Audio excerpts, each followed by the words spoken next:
Hello everyone. हम में से ज़्यादातर लोगों ने अपनी लाइफ में किसी न किसी प्रकार का लोन जरूर लिया होगा। चाहे वो घर बनाने के लिए हो, गाड़ी खरीदने के लिए हो, घर के अप्लायंसेस करने के लिए हो, या अपने बच्चों को बेटर एजुकेशन देने के लिए होम लोन लेने की बात हो। हम लोग लोन इसलिए लेते हैं क्योंकि इन हाई वैल्यू परचेजेस को करने के लिए हमारे पास एक एक साथ बल्क अमाउंट ऑफ कैश नहीं रहता। तो इसलिए हम बैंक के थ्रू, क्रेडिट कार्ड के थ्रू या कोई लोन कंपनी के थ्रू लोन लेते हैं और उसे इजी फॉर्म में इक्वेटेड मंथली इंस्टॉलमेंट ईएमआई के फॉर्म में जो है उसे पे आउट करते हैं। मगर कोई भी हाई वैल्यू लोन लेने से पहले हमारे मन में कई सारे सवाल जरूर होते हैं कि लोन हमें मुझे कितना कॉस्टली पड़ेगा, मुझे प्रिंसिपल अमाउंट कितना पे आउट करना पड़ेगा, कितना ईएमआई पे करना पड़ेगा, मुझे मेरा आउटस्टैंडिंग अमाउंट जो है कितना रहेगा। और बहुत सारे लोन्स में जो है फोर क्लोजर का ऑप्शन रहता है कि आप जो है लोन पीरियड से पहले जो है एक आफ्टर सर्टेन ड्यूरेशन, 1 साल या 2 साल के बाद जो है विदाउट पेनल्टी पे किए अपने लोन को फोरक्लोज करा सकते हैं। तो उस केस में फोरक्लोजर अमाउंट कितना रहेगा। तो इन सब चीजों की कैलकुलेशंस के रिगार्डिंग हमें बहुत सारा कंफ्यूजन रहता है और इस इंफॉर्मेशन प्रोवाइड करने के लिए हम लोग डिपेंड करते हैं अपने रिलेशनशिप मैनेजर के ऊपर, अपने वेल्थ मैनेजर के ऊपर, या फिर जिनसे भी हमने लोन लिया है। कई बार एनालिसिस करने के लिए, डिसीजन लेने के लिए हमारे पास डेटा अवेलेबल नहीं होता और हम सही से डिसीजन नहीं ले पाते। आज हम इस वीडियो में जानेंगे कैसे हम एक्सेल के थ्रू इजीली किसी भी इंटरेस्ट रेट के लोन और किसी भी टेनियर के लोन का हम जो है ये पैरामीटर्स जो है प्रिंसिपल, उसका आउटस्टैंडिंग अमाउंट, उसका इंटरेस्ट पेमेंट और उसका ईएमआई कैलकुलेट कर सकते हैं। आइए बने रहिए इस वीडियो में। लोन कैलकुलेशन हम लोग सीखेंगे एक कार लोन के एग्जांपल से। तो हम लोग एग्जांपल पे आते हैं। लोन अमाउंट है 6 लाख रुपीस। सेकंड हम लोग लिखेंगे interest rate per annum 8.75%। Third हम लिखेंगे लोन ड्यूरेशन, कितने ड्यूरेशन में हम लोग लोन को रीपे कर देना है। तो लोन ड्यूरेशन होगा हमें 5 ईयर्स। 5 ईयर्स को अगर मंथ में कन्वर्ट करते हैं तो 5 इंटू 12 60 मंथ्स।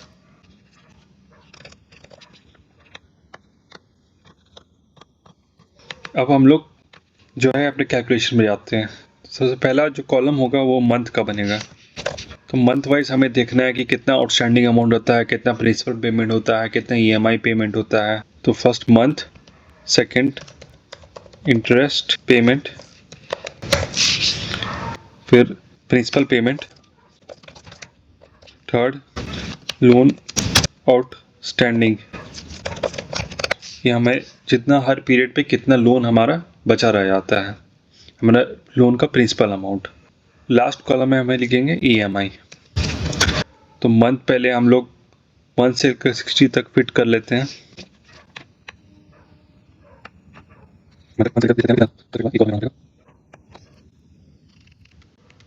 तो फर्स्ट मंथ में जो लोन आउटस्टैंडिंग अमाउंट होगा वो पूरा ये अमाउंट होगा। तो हम लोग जो है यहाँ से डायरेक्टली जो है ये अमाउंट को फिट कर देते हैं। तो फर्स्ट मंथ में इंटरेस्ट पेमेंट कितना होगा वो हम लोग करेंगे आईपीएमटी फार्मूला यूज करके। हम लोग फार्मूला यहाँ लिख देते हैं आईपीएमटी। आप कभी कोई फार्मूला एक्सेल पे लिखते हैं तो एक्सेल पे खुद ब खुद जो है वो फार्मूला करता क्या है उसका एक ब्रीफ डिस्क्रिप्शन यहाँ पर दे सकता है। उसके बाद हम लोग ब्रैकेट यहाँ फिट करेंगे। अब जो है एक्सेल जो है पैरामीटर्स भी जो है आपको सजेस्ट करता है कि इस फॉर्मूले के क्या क्या पैरामीटर्स होना चाहिए। तो फर्स्ट पैरामीटर जो यहाँ पे है वो है रेट का। रेट मीन्स इंटरेस्ट रेट, तो वो हम लोग यहाँ से चूज कर लेंगे। बट ये एनुअल इंटरेस्ट रेट है और जो इंटरेस्ट पेमेंट हो रहा है मंथली हो रहा है, तो इसलिए इस इंटरेस्ट रेट को हम लोग डिवाइड करेंगे बाई 12। 12 मतलब number of month in a year.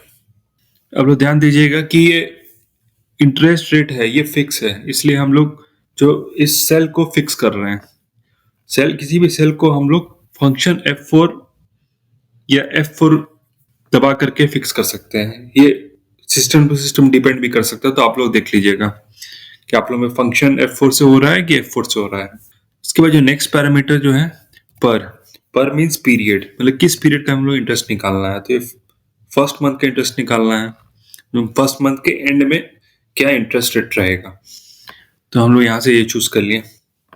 हम लोग इस सेल को फिक्स नहीं करेंगे, क्योंकि हम लोग जब ये फॉर्मूला को नीचे स्ट्रेच करेंगे तो ये ऑटोमेटिकली जो है फॉर्मूला जो है 2, 3, 4, 5, 6 जो है मंथ का जो नंबर है वो पकड़ लेगा और आपको इंटरेस्ट रेट बता देगा कि किस मंथ में कितना इंटरेस्ट जो है पेमेंट हो रहा है।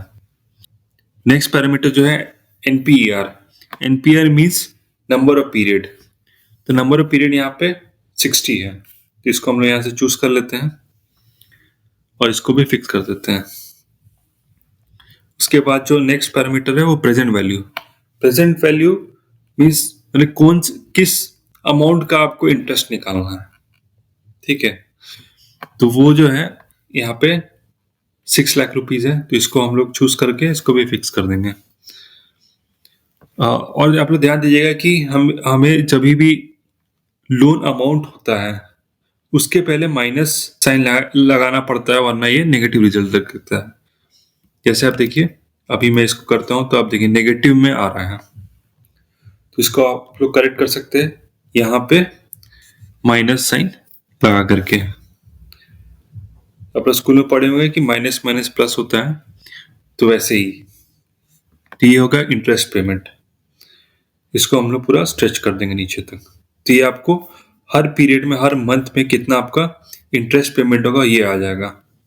अब देखिएगा कि ईएमआई का जो है फॉर्मूला ही ऐसा होता है कि इंटरेस्ट पेमेंट पहले ज़्यादा होता है और उसके बाद धीरे धीरे जो है वो कम होते आता है, और प्रिंसिपल पेमेंट स्टार्ट में कम होता है और वो धीरे धीरे इंक्रीज होता है over the period of time. आप लोग जो हम लोग प्रिंसिपल निकालेंगे तो आप लोग देखिएगा, उसको ऑब्जर्व करिएगा। तो इसके प्रिंसिपल के लिए हम लोग जो फॉर्मूला यूज करेंगे वो PPMT यूज करेंगे। तो हम लोग पहले ब्रैकेट यूज करते हैं। इसमें पहला पैरामीटर रेट है, तो रेट हम लोग चूज कर लिए, उसको फिक्स कर दिए, divided by number of months in year कर दिए, बाय 12 से डिवाइड कर दिए। फिर पर पीरियड जो है फर्स्ट मंथ का हम लोग प्रिंसिपल पेमेंट निकालना है, तो वो हम लोग चूज कर दिए, कॉमा नंबर ऑफ पीरियड 60 है। उसके बाद पीवी जो है लोन अमाउंट वो यहाँ से हम लोग चूज कर लिए और इसको भी हम लोग फिक्स कर दिए। यहाँ पे भी हम लोग जो है लोन अमाउंट के पहले नेगेटिव साइन लगा देते हैं, तो ये आ गया आपका पहले मंथ का प्रिंसिपल पेमेंट।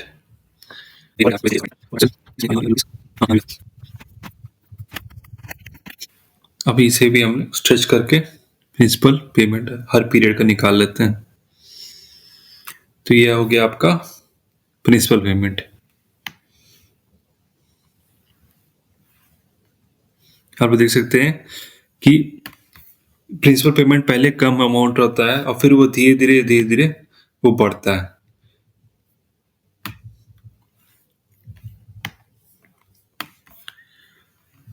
अब हम लोग निकाल लेते हैं ईएमआई। तो ईएमआई जो होगा हम लोग का एक्चुअली इंटरेस्ट पेमेंट और प्रिंसिपल पेमेंट का सम होता है, ठीक है। तो क्योंकि आप जो ईएमआई पे करे वो वही चीज़ है ना कि आप कितना इंटरेस्ट पे कर रहे हैं हर मंथ में, और प्लस जो है प्रिंसिपल कितना पे कर रहे हैं। बट हम लोग ये दोनों को सम करके ईएमआई नहीं निकालेंगे, हम लोग जो है फॉर्मूला यूज करके ईएमआई निकालेंगे और फिर जो है ये दोनों को सम करके वेरीफाई करेंगे कि हमारा जो कैलकुलेशंस जो बन रहा है वो करेक्ट है कि नहीं। तो ईएमआई के लिए फॉर्मूला होता है जो PMT। इसका डिस्क्रिप्शन दे दिया। PMT जो फॉर्मूला कैलकुलेट करता है payment for a loan based on constant payment and constant interest rate. मतलब कांस्टेंट पेमेंट हमें करना है एट कांस्टेंट इंटरेस्ट रेट, तो हम लोग ये फॉर्मूला यूज करते हैं। तो इसको भी हम लोग ब्रैकेट क्लोज कर दिए, rate fix divided by 12, any number of periods 60, present value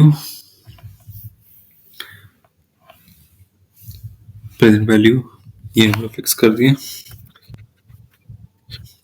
यहाँ पे हम NEPR को भी फिक्स करेंगे। फीचर वैल्यू यहाँ पे ज़ीरो हो जाएगा, क्योंकि कि फाइनली जो है क्लोज होने वाला है, कोई जो है आउटस्टैंडिंग अमाउंट रहने नहीं वाला है ये 5 साल जो है ईएमआई भरने के बाद। तो वो हम लोग या तो ज़ीरो आप लिख सकते हैं या उसको ब्लैंक भी छोड़ सकते हैं। तो ये निकल लग गया हमारा ईएमआई। यहाँ भी हमें नेगेटिव फॉर्मूला पुट कर देना है पीवी के पहले, तो ये हमारा अमाउंट आ जाएगा।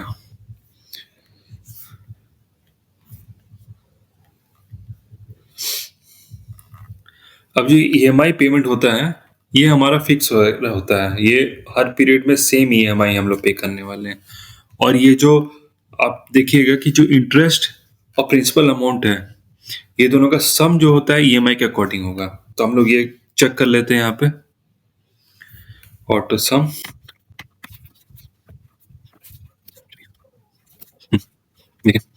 ये जो है ये दोनों का सम है, इसको हम लोग स्ट्रेच करेंगे। देखिएगा ये अमाउंट इन दोनों का सम है। अब देखिएगा जो हमारा इंटरेस्ट पेमेंट और प्रिंसिपल पेमेंट हमेशा जो है वो दोनों का सम ईएमआई के बराबर होता है। बट ईएमआई का फॉर्मूला ऐसा होता है कि स्टार्टिंग में इंटरेस्ट ज़्यादा पे होता है और प्रिंसिपल पेमेंट कम होता है। इसीलिए बैंक आप देखिएगा कि 1 साल का मिनिमम जो है कार लोन में स्पेशली 1 साल का आपको जो है लॉकिंग पीरियड रहता है। मतलब 1 साल बाद ही आप फोरक्लोजर कर सकते हैं, और अगर 1 साल के पहले आप करिएगा तो आपको पेनल्टी पे करना पड़ता है, बिकॉज बैंक अपना प्रॉफिट के अकॉर्डिंग जो है स्टार्टिंग के ही 1 साल में जो है अच्छा खासा इंटरेस्ट आपसे ले लेता है। अब हमको लास्ट कैलकुलेट करना है लोन आउटस्टैंडिंग अमाउंट। तो लोन आउटस्टैंडिंग अमाउंट से हमारा मतलब है कि हर एक पीरियड में ईएमआई का प्रिंसिपल कंपोनेंट पे करने के बाद हमारा इनिशियल प्रिंसिपल अमाउंट से कितना अमाउंट बच जाता है। तो उसके लिए हम लोग मंथ 1 का जो है लोन आउटस्टैंडिंग अमाउंट लिखेंगे, तो वो इक्वल होगा टोटल लोन अमाउंट के बराबर। उसके बाद सेकेंड मंथ में जो हमारा लोन आउटस्टैंडिंग अमाउंट बच जाता है वो होगा initial outstanding amount minus principal component of the EMI payment. उसके बाद इस फॉर्मूला को हम लोग ड्रैग कर देंगे, तो हमारा हर एक पीरियड में कितना लोन आउटस्टैंडिंग अमाउंट बच जाता है वो आ जाएगा। तो आप लोग देख सकते हैं जो 68th मंथ में जो हमारा लोन आउटस्टैंडिंग अमाउंट बच जाता है वो इक्वल होगा हमारा उस महीने के ईएमआई के प्रिंसिपल कंपोनेंट के बराबर। तो लास्ट ईएमआई पे करने के बाद हमारा लोन आउटस्टैंडिंग अमाउंट ज़ीरो हो जाएगा। और अगर आपको लोन फोरक्लोज कराना है से आफ्टर 12 मंथ्स और 13 मंथ्स, तो आपको यहाँ से पता चल जाएगा कि आपको कितना अमाउंट जो है बैंक को एक साथ पे करना पड़ेगा।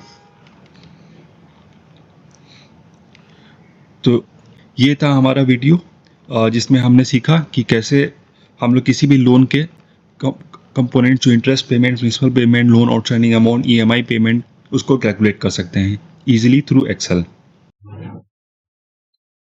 अगर आपको वीडियो अच्छा लगा हो, kindly like and share the video. Consider subscribing to my channel. Thank you.